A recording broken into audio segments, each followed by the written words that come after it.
Hello, my name is Ollie, and I'm wonderful to be here. After that,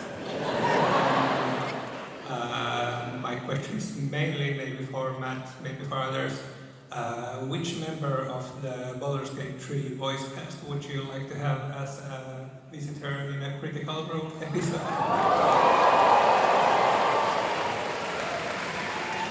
Oh no. No, they're here, Crystal, so I can't pick one or a present. I've only had the pleasure of actually meeting them in person at this con, which has been wonderful. They're all so great. I probably have to jump out at Amelia since she is such a fan already and has all this experience.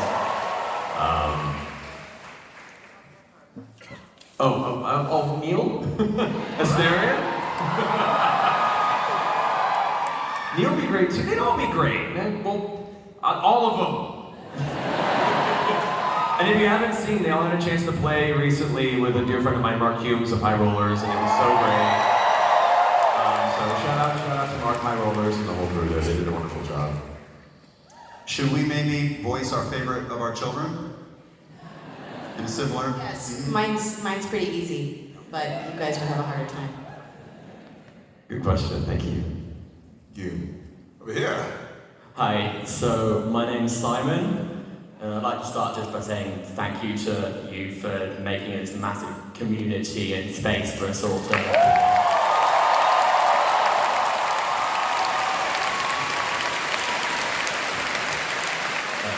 My question is, what did someone else on the cast say that completely broke you? And it can't be Shipper and Quiff.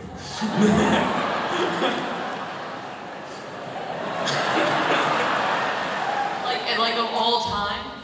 Anything in any of the campaigns. I actually have two moments that I can think of, and both of them were Taliesin. And when the one moment where he didn't really have anything to say, but he just went. And then the other one was, I feel like Laura and I were the only ones that heard it, when there was just mayhem, and then he like leaned over to Liam and he was like, "Do you have a plan?" Still, it was like the greatest moment ever. So, do you have one? No. I think the immortal Shivering Quiff was... He said we couldn't say that one as our answer. We're not allowed to say that one. Off limits. I mean, Jester says shit every 30 seconds. That's just mind-boggling and hilarious. But I mean, I will never forget being broken by, "Oh, I'm the cleric!"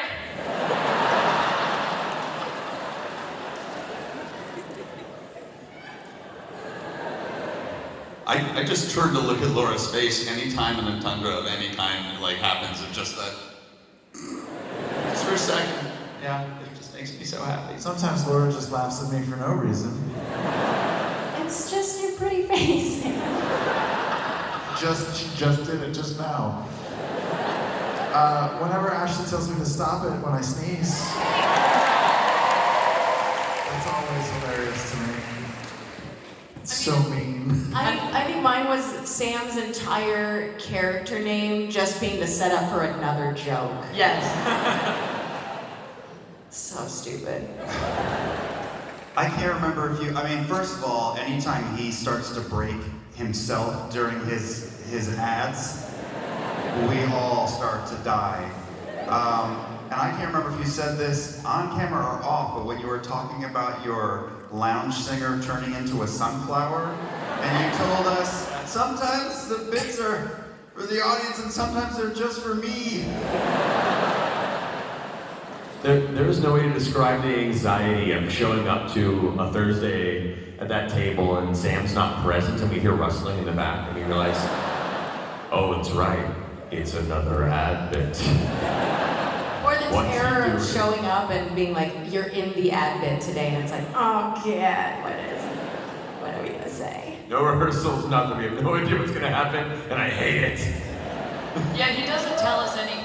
I feel like that's always a question, which is like, do you all know going into this what Sam does? And the answer is always no. I feel like I'm the only one who might sometimes get spoiled because I have a peek on the production side of things, but it's always like me walking into the kitchen and producer Kyle has like 5 tubs of whipped cream and hot dogs and Cheetos, and I'm like, no.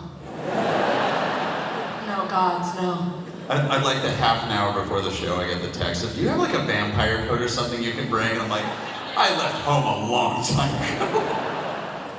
Let's also all take a moment to be grateful that perineum flowers exist. They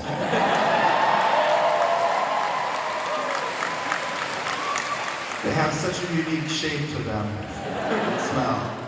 Always read your game prep titles out loud first. Good question, thank you. Thank you. Over here, please. Hi, my name's Gabriella, and yes, I'm dressed as Professor Thaddeus.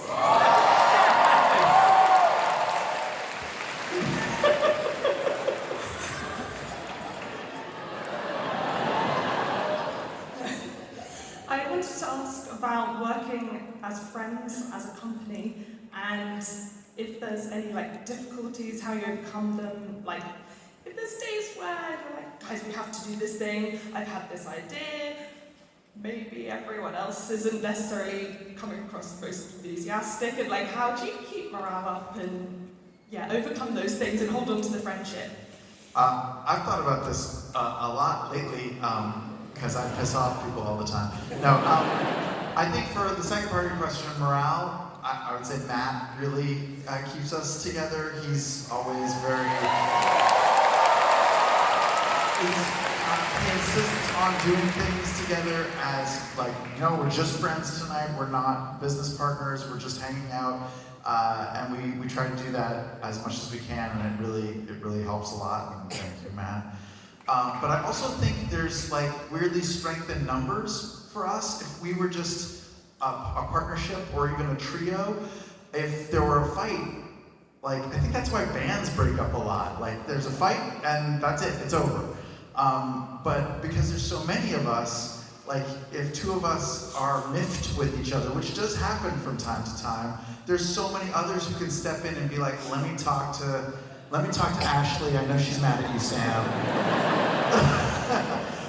But we can be there for each other and really support and be in between each other, and I don't know, we all love each other so much, it's crazy at this point. And I think we want to be together for the rest of our lives. I want to wear a Matt Face t-shirt at his funeral.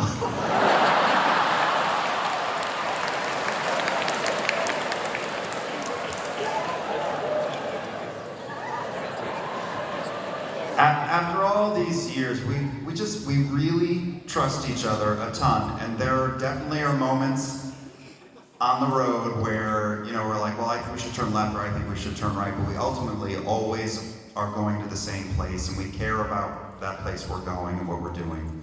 So any bumps, even in the middle where you're like, I don't agree, you're always like, but it's just this moment. It's just this moment. We've been together too long. We're like an 8-person married couple. Yeah. I think it's funny because I think if we didn't have this, we would still be playing this game in Travis and Laura's living room, or Matt and Marisha's living room. We all really genuinely love each other still, which is crazy. And I really like hanging out with these people. We're family. We literally are family. I feel like Travis is my bigger brother. And these are my sisters and my brothers, and we love each other so much. I don't know what I would do without this game. Literally. And I'm gonna give this away because I'm gonna start crying.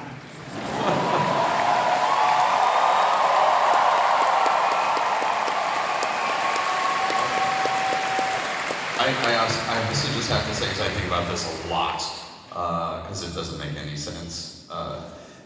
communicate, and when you inevitably forget to communicate, remind everybody that we're supposed to communicate, and so you eventually communicate, but you're not communicating, and eventually everyone forces you to communicate. So communicate. Sorry, yeah. Kind of jumping off of what Ashley said, though, like there is a lot of the business side of things that is stressful and hard, and we might have disagreements, and we care so much about our team and our employees too, and we want them to have the best working experience. But at the end of the day, we still, every week when we sit down at the table, that is what we still look forward to the most. And when we, Matt says, all right, let's jump into it, we're in, and that's like what we still live for and why we're doing this. I gotta give a big shout out.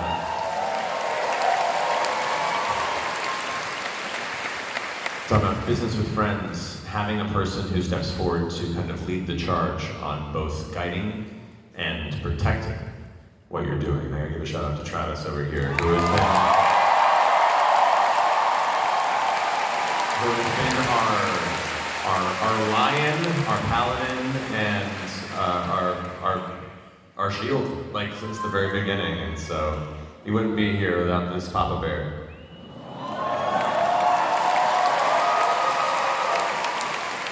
Travis has no dumb stats. Then we've got time for one more question, so I'm going to throw it over here. Hi guys, Josh. My question is, over the years we've had amazing one-liners and quotes from Let Chaos Reign and Your Secret is Met with My Indifference. What is your favourite quote another cast member has said?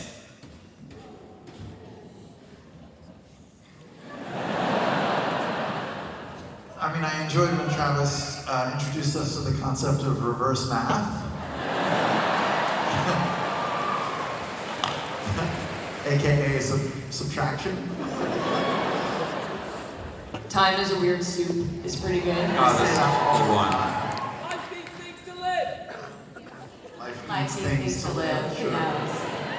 My wish for you is that someone will mourn you when you're gone. They all come from Taliesin. They really do.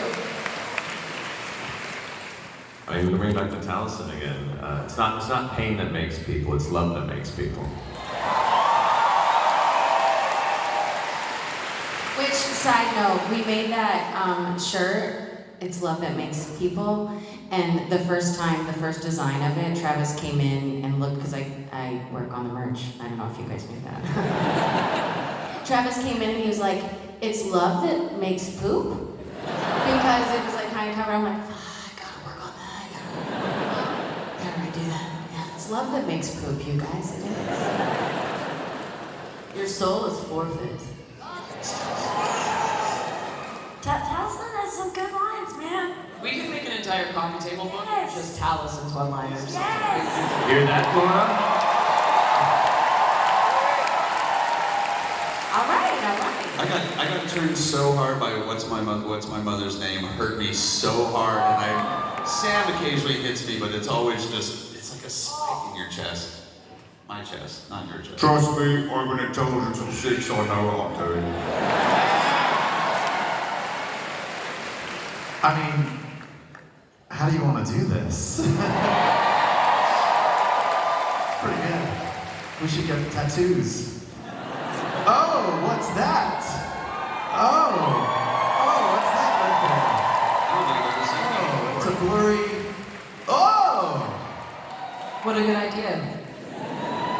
Man, that's really weird still. Like, those who don't know, like, How Do You Want to Do This kind of evolved from home games years ago, where I just wanted to give players a moment there, and it wasn't like an intentional, like, this is the phrase I'll use, it just kind of happened organically. And the fact that it's become a thing is so freaking surreal. To the point where I'm almost self-conscious about it now. I'm like, no, that's for the phrases. I'm sorry. But the fact that it's now my wife is awesome.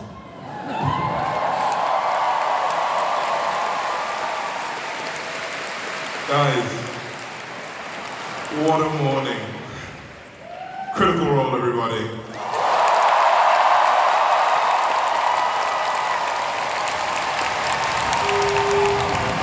We're done. You've all been wonderful.